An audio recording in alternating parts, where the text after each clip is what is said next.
బనకచెర్ల మీద మేము జంగు సైరన్ కొట్టి ఆంధ్రప్రదేశ్ హుషారు చేసింది. ఏం చేసింది? లేలే మేము బనకచెర్ల వెనుకకు తీసుకుంటున్నాము అన్నది మధ్యలో. అది ఎందుకు వెనుకకు తీసుకున్నారు అనే కనీస సోయి కూడా ఈ ముఖ్యమంత్రికి లేదు, ఈ నీళ్ల మంత్రికి లేదు. లేక ఏమన్నారు తెలుసా?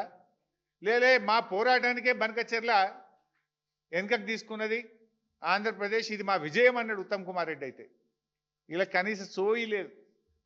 యాక్చువల్గా బనకచెర్ల ఎందుకు వెనుకకు తీసుకున్నారో తెలుసా బైసాబ్? బనకచెర్ల అంటే గోదావరి బనకచెర్ల, అది లింకు. గోదావరి బనకచెర్ల లింకులో మీరు చూసినట్టయితే గోదావరి నుంచి బనకచెర్ల అనేది Srisailam back water head regulator.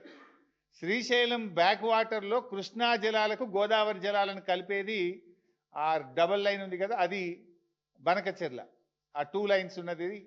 Last point is Banakacherla. రెడ్లో ఉన్న లాస్ట్ పాయింట్ బనకచెర్ల.